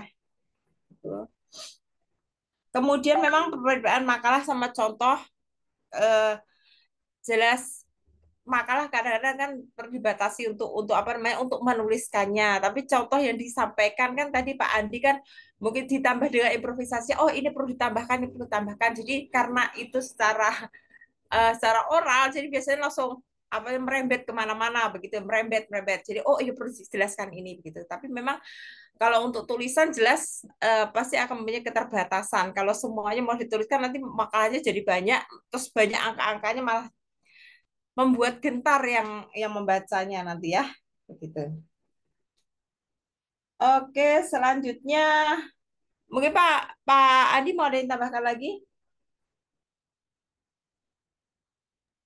Ya, eh, pertama-tama itu tadi pertanyaan Ibu kita itu ya, jadi memang validitas icon itu nggak menentukan bahwasannya, misalnya kita mau ngembangin instrumen gitu ya, kemudian kita validitasnya itu menggunakan validitas ahli gitu. Itu nggak bisa sebagai patokan bahwasannya instrumen kita itu udah valid secara benar-benar itu, karena memang di beberapa waktu yang lalu di mata kuliah itu untuk melihat bahwasannya validitas isi itu sesuai enggak indikator dan butir soal yang kita buat begitu. Tapi untuk secara fungsi maksudnya itu bisa gitu. Dan tetapi maksudnya itu apa ya?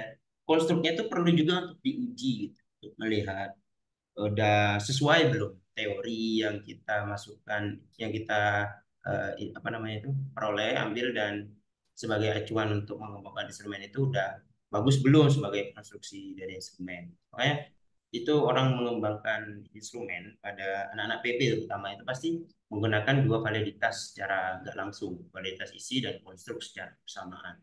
Ya terlepas dari konstruknya dia FA terlebih dahulu lalu habis itu CFA atau dia langsung CFA itu tergantung dari konstruksi dia punya teori mendasar secara cukup kuat atau enggak gitu. Misalnya contoh profil pelajar Pancasila misalnya nanti itu kan kalau dia mempunyai indikator-indikator yang udah kuat sekali ya FA langsung CFA aja langsung gitu untuk validitas. Ya untuk validitas yang prediktif lagi juga tadi udah dijelaskan juga sama Ibu dia. Dan untuk Pak Bian, mohon maaf sekali karena ya ada beberapa kesalahan apa namanya ini buatan eh makalah itu tadi juga masih banyak sekali yang improvisasi. Tadi malam baru saya menemukan dan menginputkan satu-satu mana yang mau saya presentasiin, tapi lupa untuk masukkan di makalah karena makalahnya udah terlanjur dikirim gitu ya. Dan kriteria uji goodness of fit itu terdiri dari CFI, TLI, GFI, RMSEA. Nah, itu rata-rata TLI, CFI, GFI itu 0,90. Kalau RMSEA itu 0,4 kalau nggak salah, apa 0,04 itu. Jadi memang beberapa artikel itu bilangnya macam-macam. Tapi yang jelas kalau CFD, TLI, GFI itu 0,9 itu udah mutlak. Dan itu merupakan untuk alternatif yang umumnya itu dilihatnya itu P value dan Chi square dari Cipuadra. Biasanya sih itu. Kurang lebih seperti itu. Terima kasih. Oke, masih ada beberapa yang mungkin belum terjawab ya. Jadi untuk dari pembahasan terkait dengan makalah yang ada di makalah dari Pak Febrian, misalnya ada masalah tentang jumlah panelis itu yang 10 dan 12. Jadi kami menggunakan dari buku yang bukunya Prof Edi. Jadi mungkin ada salah ketik di situ dan kami langsung tidak sempat untuk apa ya mengoreksinya begitu. Jadi apa yang terjadi di situ ya sudah langsung contohnya kami ikuti, perhitungannya kami ikuti, kami tuliskan di situ seperti itu karena kita menggunakan bukunya Prof Edi, kemungkinan mungkin ada teman yang belum apa namanya yang belum mempunyai bukunya. Jadi banyak dari bukunya Prof Edi yang kami ambil untuk kami masukkan ke makalah dan termasuk mungkin kesalahan ketik itu. Kalau di bukunya Prof Edi itu masuk di contoh 10.2 kalau tidak salah memang.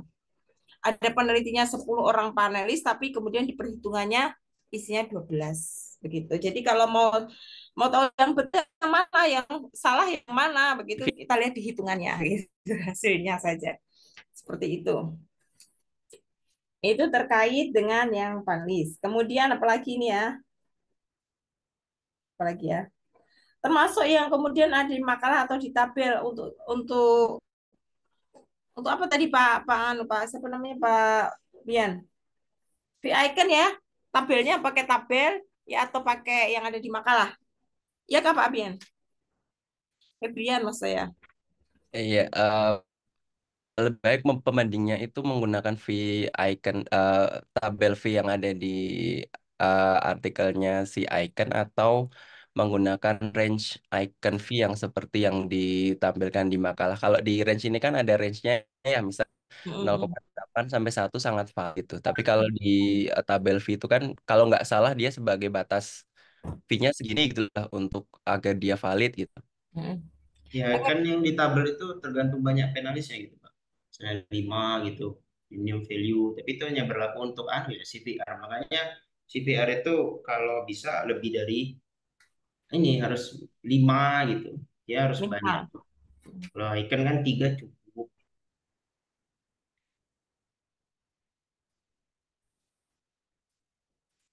Oke. Sudah begitu Pak. Biar jadi nanti kalau misalkan ada masih ada kekurangan dalam jawaban kami nanti bisa eh, ditengahi begitu ya, ditengahi oleh Ibu Widi. Ada lagi yang belum terjawab? Arti CVR 0,6 kalau tidak salah. Pak Andi mungkin bisa?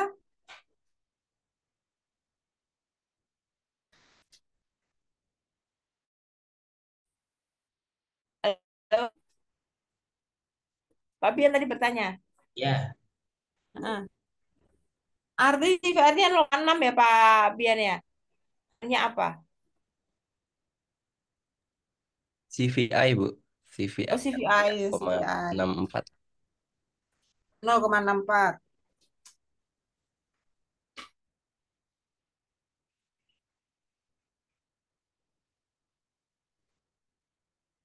Pak Andi silakan dulu mungkin ada yang bisa sampaikan itu terkait dengan CVI 0,4. ini tuh ada yang salahnya di sini. Terusnya K-nya itu bukan 9, tapi harusnya 13. Ya ada salah di situ. Oh, kesalahan, kesalahan. Nah, 0,64 itu artinya apa, Pak? Ya tergantung dari berapa banyak itu apa namanya panelis di situ menentukan. Ya kalau misalnya panelisnya cuma 5, 0,99 kan minimum value-nya. Nah, 0,64 berarti ya kurang gitu.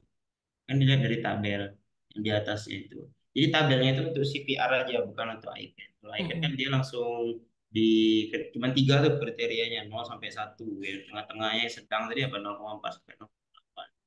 Lebih seperti itu. Nah, untuk CPR di sini tuh ya memang sih salah di situ. K-nya itu bukan 9, harusnya 13 di situ. Kemudian juga sigma CPR-nya. Jadi memang pas pengambilan ini tuh ngambil dari contohnya bukunya Prof. Edi gitu. Jadi CVI itu rata-rata dari CVR ya, CVR-nya yang ada yang dihitung nilainya. Ini tuh salah, harusnya tuh anu CPR sih, salah ketik juga ini. Oke. Oke, begitu. Biar. Baiklah, mungkin kalau ada yang lain yang belum tersampaikan, nanti bisa disampaikan ketika di bahasan karena keterbatasan kami, jadi hanya itu yang bisa kami sampaikan. Mungkin teman-teman dari kelompok lain ada pertanyaan, tapi jangan yang susah-susah ya. Ya, Dipersilakan. Izin Ibu bertanya.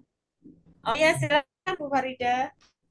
CPR itu rata-rata dari anu di CPR-nya, sorry sorry. Kan Ya, ini kan sigma CPR dibagi K, jadi CPI itu adalah rata-rata CPI itu dari. ada rata-rata dari Sorry sorry. CPI. Iya, silakan Bu Farida. Nah, jadi saya izin bertanya di sini ini sebenarnya tentang perbedaan yang mana validitas untuk non-tes dan juga tes begitu. Nah, karena sebelumnya penelitian saya juga berkaitan ini gitu kan. Karena punya saya itu instrumennya itu non-tes begitu. Nah, pada waktu itu eh, saya menganalisisnya itu menggunakan uji beda begitu, bukan menggunakan uji yang untuk non tes begitu. Jadi di sini yang ingin saya tanyakan uh, petakan bahwa yang mana sih untuk validitas uji validitas untuk non tes yang mana, kemudian untuk uji validitas yang tes yang mana begitu. Kemudian yang kedua, pertanyaan yang kedua, Bu, ini mungkin nanti langsung pertanyaannya ke Mas Andi aja deh. Ya, Pak silakan. Andi. Oh, Mak, langsung disampaikan atau nunggu saya nganu dulu? Oh, boleh deh, Bu. Ini terkait dengan EVA begitu. Mm-mm. Jika nilai KMO Barlet atau KMO MSA-nya itu hanya kurang dari 0,05, sedangkan p-value-nya itu signifikan. Apakah nantinya uji validitas ini bisa diteruskan begitu? Kemudian eh, oh iya, apakah bisa dilanjutkan atau kita perlu menganalisis ulang kembali dan menambahkan ini kan KMO ini kan apa ya? KMO itu berkaitan dengan jumlah responden gitu. Nah, apakah perlu dilanjutkan atau menganalisis ulang dengan menambahkan responden baru begitu. Kemudian yang ketiga, uji CFA, yang CFA. Nah, kan kita ketahui kalau misalnya kita lihat di Lisrel itu kan di bawahnya ada chi-square, kemudian DF, kemudian ada p-value begitu. Nah, kebanyakan itu kalau pernah saya lihat di beberapa penelitian di artikel itu p-value-nya itu 0,00 begitu. Nah, sedangkan apa namanya? Minimal itu kan apa ya? Di atas 0,05 ya. Nah, apakah itu sudah dikatakan fit meskipun nilai DF-nya itu sudah baik, kemudian chi-square-nya sudah baik begitu. Apakah instrumen itu sudah bisa dikatakan sebagai uh, validitas konsepnya sudah bagus begitu. Terima kasih. Oke. Terima kasih Bu Farida. Jadi yang pertama terkait masalah mana yang untuk pakai tes sama non tes dari bukunya Prof. Edi yang bisa saya dapatkan yang jelas-jelas tertulis di situ perbedaan antara tes dengan non tes itu ada pada penggunaan untuk validitas berbutir. Jadi uh, jadi kalau di bukunya Prof. Edi halaman 349 itu disampaikan bahwa untuk melihat validitas isi dari instrumen tes menggunakan koefisien validitas isi V-icon. Dan untuk instrumen non-tes menggunakan validitas isi losse CVR. Seperti itu. Perbedaan. Tapi kalau untuk yang validitas lainnya tidak ada yang secara spesifik menunjukkan bahwa kalau ini dipakai untuk tes dan ini untuk non tes. Kemungkinan kalau kemudian yang kayak prediktif, jadi itu juga sesuai dengan anunya ya kepentingannya apa. Nah, kalau karena prediktif itu biasanya kalau prediktif untuk memprediksikan hubungannya misalnya saja antara tes di awal pakai kalau dia pakai tes kemudian performa kinerja kalau performa kinerja kan mungkin bukan anu ya, bukan pakai tes itu ya, mungkin pakai non tes ya. Nah, itu kalau memang bisa digunakan berarti ya bisa begitu. Jadi disesuaikan dengan penggunaannya. Tapi yang jelas yang spesifik membedakan antara tes dengan non tes di bukunya Prof Edi itu pas pas analisis isi. Oh sorry, validitas isi seperti itu. Untuk selanjutnya, karena pertanyaan ketiga sebenarnya pertanyaan untuk Pak Andi karena itu lebih jelimet bagi saya. Silakan Pak Andi. Sebelum saya ke pertanyaan buat saya, jadi itu tuh saya ngerti maksud tujuannya Mbak Fadil dari situ. Jadi kita nanti misalnya mengembangkan instrumen dan buat suatu penelitian, tesis, disertasi itu, ini pengalamannya saya, lupa memasukkan karakteristik butir, mana itu seberapa anu ya apa namanya berkualitas atau enggak butirnya kita. Saya juga memasukkan gaya beda, masukkan juga tingkat kesukaran. Cuman di situ saya nggak memasukkan anu ya apa namanya distraktor karena saya punya skala kan skala Likert gitu, saya skala Likert, sorry skala Likert jadi ya memang Prof. Heri marah-marah sekali ke saya karena nggak masukkan karakteristik butir dan ditanya apa itu karakteristik butir saya apa nggak boleh. Dan pada intinya yang saya jelaskan tadi itu ada distraktor, kesukaran, dan daya beda itu tuh sebenarnya untuk melihat valid dinyatakan dalam segi dilihat dari karakteristik butirnya itu. Karena tadi saya sudah bilang kalau untuk dari segi ikonnya doang untuk melihat itu kan dari segi pendapat ahli, yang mana kan itu masih kurang. Kita harus mengujinya dari segi konstruknya lagi, melihat lagi dari segi distraktor tadi, dia beda, sekarang dan sebagainya macamnya untuk melihat bahwasanya produk dari instrumen yang sedang kita kembangkan buat ini benar-benar uh, bagus banget lah gitu, goal kriteria sekali gitu dari Ya mau dilihat dari segi manapun, dari segi konstruknya, segi lihat dari apa namanya panelis dari ahli maupun dilihat dari segi kualitasnya situ singkatnya. Kemudian untuk pertanyaan yang diajukan ke saya, jadi nilai KMO dan Batless itu merupakan uji prasyarat dalam untuk analisis faktor gitu ya. Saya baru nemuin sih kalau KMO itunya tinggi dan Bartles apa namanya kurang dan Bartlesnya itu apa namanya itu nggak sesuai itu. Tapi biasanya dua hal itu berkesinambungan. Misalnya KMO itu nilainya udah bagus, pasti Bartlesnya PVL-nya dia cukup bagus. Jika memang enggak, jadi memang ada ini syaratnya untuk CFA itu ya. Memang semakin tinggi responden yang mana itu minimumnya 200, kemungkinan itu untuk bagusnya apa namanya itu hasil nilai P value, loading factor dan segala macam itu juga cukup tinggi bagusnya. Jadi semisalnya memang terjadi kayak punya Mbak Farida omongin tadi, saran saya sih nggak diterusin dulu. Ada baiknya tambahin lagi responden, coba lagi sampai memenuhi karena semakin banyak yang digunakan, kemungkinan nilai KMO dan P value batas pasti memenuhi nantinya. Karena memang CFA memang nggak wajib ya untuk ngetes nilai KMO dan Bartles, tapi saya anu apa namanya itu untuk memasukkan beberapa penelitian juga memasukkan nilai itu CFA-nya. Nah itu untuk nilai KMO Bartles gitu ya. Bartles itu memang untuk uji asumsi, walaupun asumsi ya tetap perlu untuk kita masukkan gitu, nggak boleh kita skip nanti. Saya juga nggak nemu ada non parametrik CFA EVA nih, sumpah nggak ada. Kalau ada juga saya mau gitu kan, nah, ini nggak ada. Kemudian selanjutnya itu untuk ya Lisrel itu mengeluarkan output cukup banyak ya. Makanya tadi ada siapa ya? Ibu Vital nanya kriteria dan segala macam. Jadi kalau teman-teman Bapak Ibu sekalian ngelihat banyak sekali itu dari GFI lah, CFI, TLI itu lah, TLI itu tuker apa gitu namanya. Nah, singkatnya di bukunya Prof. Heri memang semakin mendekati nol, semakin bagus. Cuma tergantung dari referensi yang kita ambil gitu. Ada referensi yang bilangnya mendekati 0,05, eh, itu sudah cukup. Memang semakin bagus 0,0000 itu makin bagus. Jadi dia membaca p-value-nya itu kalau nilai Q-square-nya itu di atas DF, maka p-value-nya pasti rendah.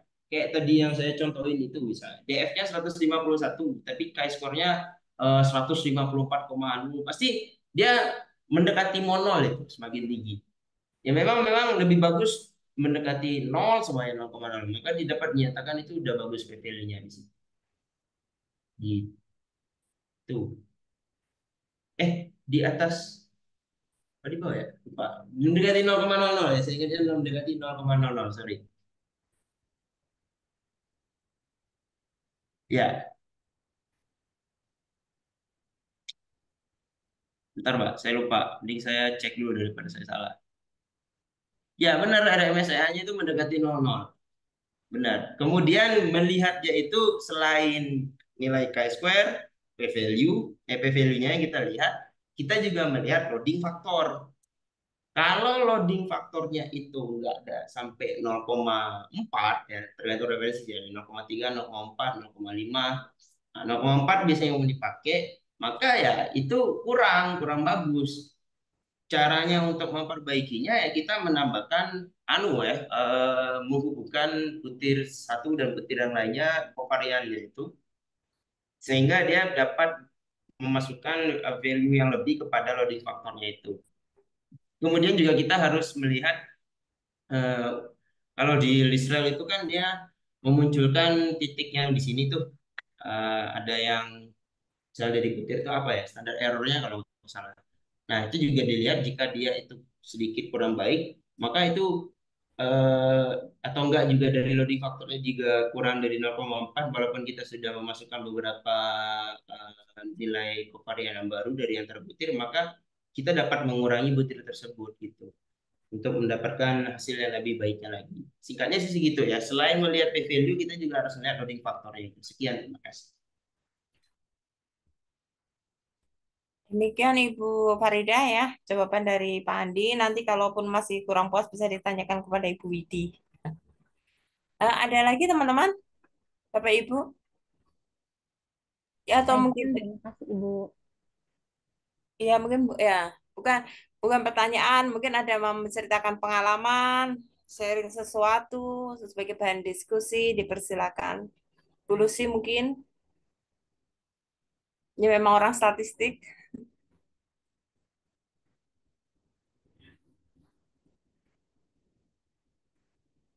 Bapak Ibu yang lain, Pak Safi'i.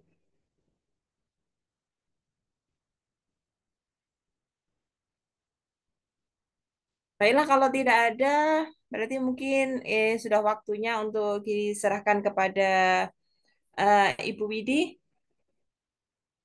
Dipersilakan kepada Ibu Widi.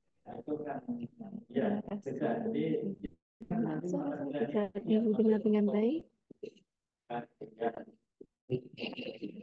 Halo, suara saya bisa didengar dengan baik, Bisa Ibu, teman-teman? bisa. Bisa. Oke. Bismillahirrahmanirrahim. Terima kasih. Mohon maaf ini nyambi rapat nih. Rapat di itu ini. Eh, ini terkait dengan validitas dari tes dan non tes ya, instrumen tes dan non tes. Tadi teman-teman sudah membahas untuk validitas tes dan non tesnya. Teman-teman yang kita pahami yang pertama ya adalah tentang validitas. Apa itu validitas? Validitas itu seperti apa? Jadi, pada saat kita akan menghasilkan produk, jadi kita akan menghasilkan produk, produknya berupa apa? Ya berupa instrumen. Instrumen apa? Bisa bentuknya instrumen tes dan bisa juga instrumen non tes. Pada pada saat kita akan menggunakan instrumen, tentunya konsep tentang validitas instrumen itu harus kita pahami terlebih dahulu.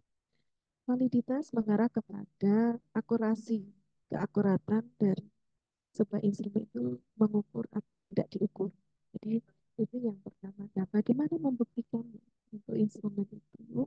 Tentunya ada beberapa cara. Dan teman-teman kita juga mengenal adanya validitas konten, ya, validitas konstruk, validitas konkuren. Ya. Jadi teman-teman juga sudah membahas ya. Untuk validitas isi atau validitas konten masih bisa dibagi menjadi face validity, bisa dibagi lagi menjadi logic validity atau content validity. Face validity atau validitas tampak kita akan melihat dari segi bagaimana konstruksinya, bagaimana materinya dan sebagainya. Kemudian untuk validitas logik, nah ini teman-teman yang kenal tadi teman-teman pernah membahas terkait dengan ada yang menggunakan V-icon ya.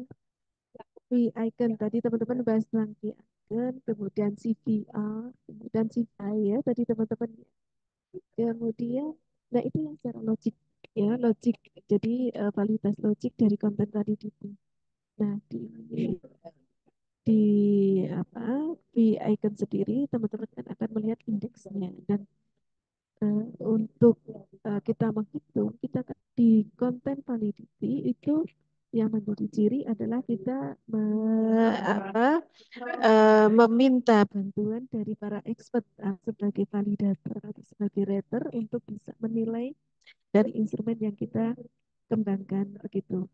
Nah, setelah kita kuantitatifkan, kemudian kita bisa menghitung dari indeks ikonnya, bisa juga indeks rasionya, bisa juga dari dari CVR rasio ya, jadi rasio, kemudian CVI-nya ya. Nah, namun yang perlu diperhatikan di situ pada saat kita sudah menemukan dari berapa koefisien indeksnya itu adalah kita memperhatikan jumlah raternya atau jumlah validatornya.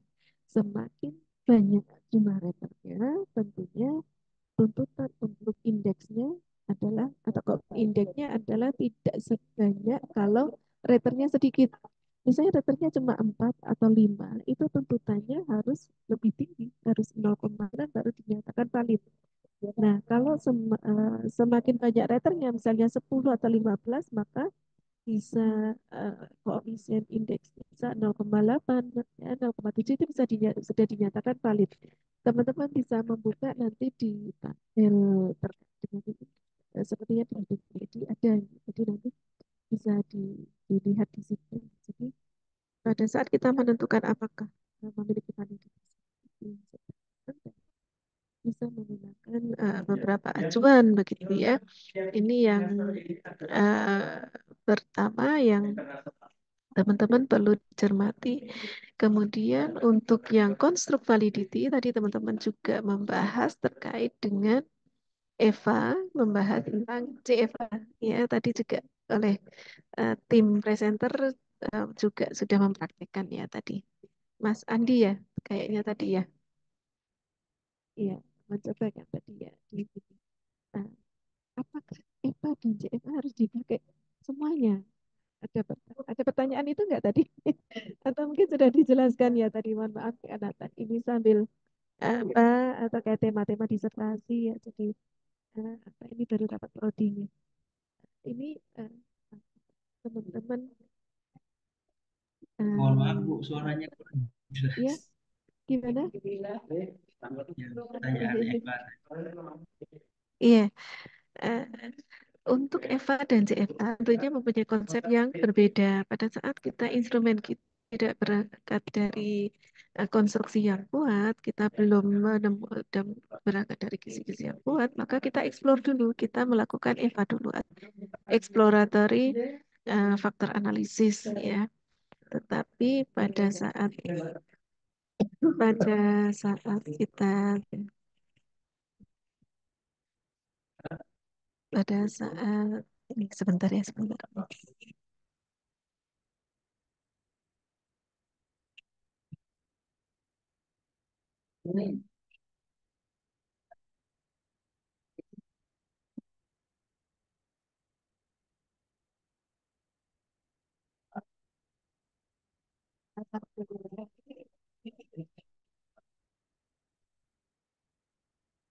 Waalaikumsalam.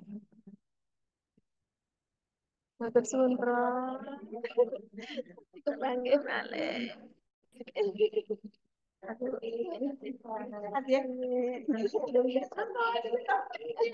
Ustaz Injun. Ya.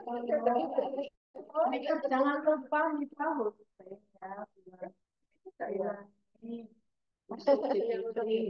Bu Antuni. Iya, jadikan satu. Oke, biar yang penting banyak, biar kalau bisa. Mohon maaf, terpotong sebentar ya. Yang kemudian pada saat kita sudah yakin bahwa instrumen kita, kisi-kisi kita sudah oke, sudah berdasarkan dari teori yang kuat, kemudian kita sudah memberikan Nih, itu kita bisa langsung menggunakan yang confirmatory factor analysis ya. Pada saat tadi teman-teman sudah menggunakan EVA, tadi sudah dibahas ya. Jadi pada saat kita menganalisis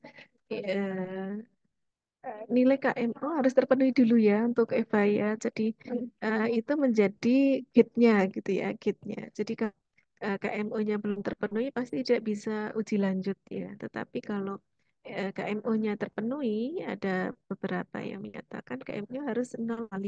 Jadi nanti bisa proses untuk apa? Proses selanjutnya adalah analisis menggunakan EVA ya. Kemudian kalau CFA, confirmatory, teman-teman tadi sudah mencoba ini. Ngambil kuliah.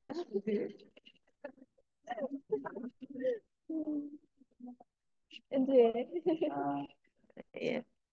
Jadi untuk konsep EVA dan CFA memang teman-teman harus dipahami ya. Jadi nanti bagaimana cara ya kalau tidak salah tadi Mas Andi ya kayaknya pakai program RStudio kayak tadi Mas. Iya, Ibu. Ya, itu dari teman-teman apa yang ada di situ. Eh, apa namanya? Ini yang terkait dengan validitas ya. Ada yang secara klasik, ada yang secara modern ya. Jadi teman-teman mungkin tadi membahas yang secara modern ya. Sudah ya dibahas ya. Tadi Iya, sebenarnya Bu. kita bisa jadi bisa dilihat dari goodness fit-nya ya. Jadi teman-teman nanti tadi sudah bisa. Mungkin itu tambahan dari Bu Widi. Mohon maaf sekali kan harusnya diambil ya. Tapi tadi mencoba untuk selalu mengikuti teman-teman semua ya. Ya, mungkin dari Bu Widi. Saya kembalikan lagi kepada moderator jika tidak ada pertanyaan. Dan persilakan. Mungkin matur nuwun Bu Widi. Jadi Yeay. ya, jadi demikianlah teman-teman paparan presentasi dari kelompok 5. Jadi semoga eh, ilmu yang bisa kita dapatkan dari diskusi hari ini nanti bisa menjadikan ilmu yang berkah. Dan mohon maaf Bu Widi terkait dengan daftar hadirnya bagaimana presensinya? Sebentar saya sharing. Mudah-mudahan masih bisa nggih. Sampai lupa sebentar.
Teman-teman, untuk dokumentasinya sudah boleh di share di WA group deh. Coba masih bisa apa tidak? Nanti kalau tidak bisa saya manualkan semua. Ya, coba dulu.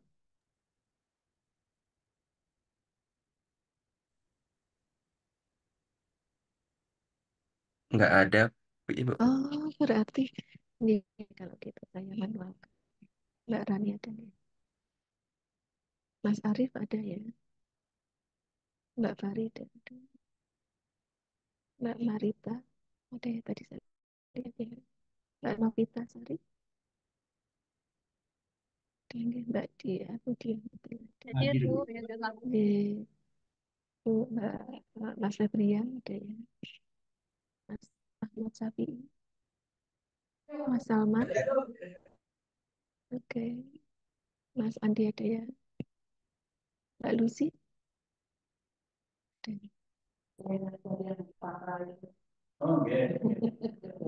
Oke, baik. Teman-teman sudah ikut presensi semua ya.